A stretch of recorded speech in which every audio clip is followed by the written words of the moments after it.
দেখুন পিচ্ছি মেয়েটা তার বাবাকে কি বলতেছে, ভালো করে খেয়াল করুন আর ভিডিওটি সর্বোচ্চ শেয়ার করুন। আব্বু আন্নে আজ 16-17টা বছর বিএমপি করছেন, বিএমপি লানে কি না করছেন, হত্যা অবরোধ বাইক কিচ্ছু দেখেছেন, বিএমপি লা মারি খাইছেন, দড়ি খাইছেন। আন্নে এই সপ্তাহে কিচ্ছু হান না আব্বু, অঙ্গা শেখ হাসিনা হলা যাবের হরে আন্নে হে বিএমপির কাত অত্যাচার মারি খান দড়ি খান এই হইতে আন্নে কোয়ান মামলা হয়েছে আব্বু। আন্নে নিজে গান আব্বু, আন্নে আর একদিন কথা রাখবেন নি। আন্নে আব্বু আন্ডার মাথার সাত দিখান আব্বু, আন্নে ভালো হয়ে যাবেন, আন্নে আর বিএমপি করতেন না। আব্বু আব্বু আর বিএনপি করতেন না, এই কান ধরে কইছে আব্বু আর বিএনপি করতেন না। না আব্বু আর বিএমপি করি আনে কি হইছেন, বিএমপি খালে শেখ হাসিনা হলা যাবে হরে আনে হে মারি খান দৌড় খান জান আব্বু, হে আন্ডা কষ্ট না আনে জেলে জেলে আনে কেউ চায় না। বাইকে পাম দে আনে বাইকে কত বল কানে মাছ কথা হুনি হুনি কত কিছু করেন, হে কি আনে সত্য কাছে আব্বু, আনে আর বিএমপি করতেন না আব্বু আর করতেন না, বিএনপি করতেন না। আপনি কোন দল করতেন? আমরা আমাদের বাচ্চারা সবাই আগে বিএমপি ছিল, আমরা বিএমপি থেকে ইয়ে করতাম, করার পর যে আমরা দেখি জামাত ইসলামের লোকে মিশলাম, শিবিরের লোকে মিশলাম, দেখলাম তাদের আদর্শ অন্যরকম আদর্শ, তাদের ভিতরে কোনো বিভেদ নাই। একটা সমস্যায় পড়লে একজনের সমস্যা দেখাইয়া পড়ে, নিজের যার প্রতিনিধিত্ব দিতে করে না।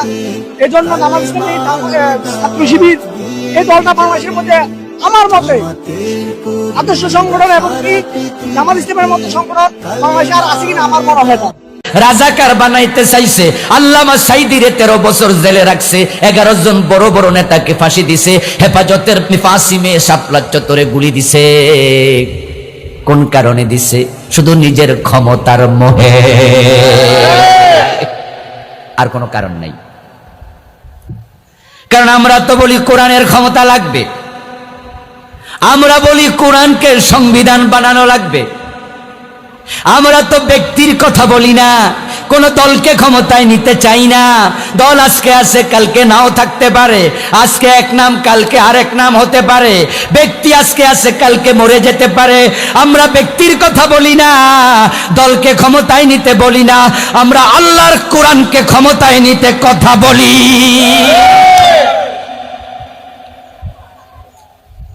এখন কোরআনের ক্ষমতার কথা বললে তাদের কাছে আমরা জঙ্গিবাদ, আমরা যুদ্ধ অপরাধী, আমরা রাজাকার, ঠিক না? ও দোস্ত, তারা আল্লাহর আইন মানে না, আমরা যারা মানতে বলি আমাদেরকেও সহ্য করে না। তাকে তুমি মোমেন বলবা কেমনে?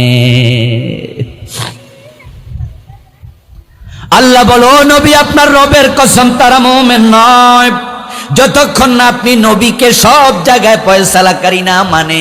এবার মানার সিস্টেমটা কি সেটা আমি এতক্ষণ বলতেছিলাম। মানার সিস্টেম হলো সুম্মা লা ইয়াজিদু ফি আনফুসিহিম হারাজা মিম্মা কাযাইত। ও নবী, যেই ফয়সালা আপনি দিলেন সেটা তারা মানার পরে অন্তরে একটু কেমন কেমন করে, খুশি মনে মানতে পারে নাই, এভাবে মানলেও মোমেন না। জামাতের প্রার্থীকে সমর্থন করবেন, জামাত হলে ভালো হবে। কেন জামাতকে চান? আসলে আমাদের একটা পরিবর্তন দরকার।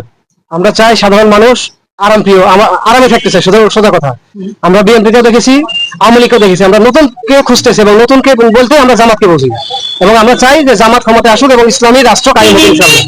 যেই কোরআন বাদ দিয়ে 92% মুসলমানের দেশে ব্রিটিশ প্রবর্তিত রাষ্ট্র ব্যবস্থা, বিচার ব্যবস্থা আছে, এটাকে ভেঙ্গে চুরমার করতে হবে, কোরআন দিয়ে আবার নতুন করে সংস্কার করতে হবে। জোরে কোন ঠিক কিনা?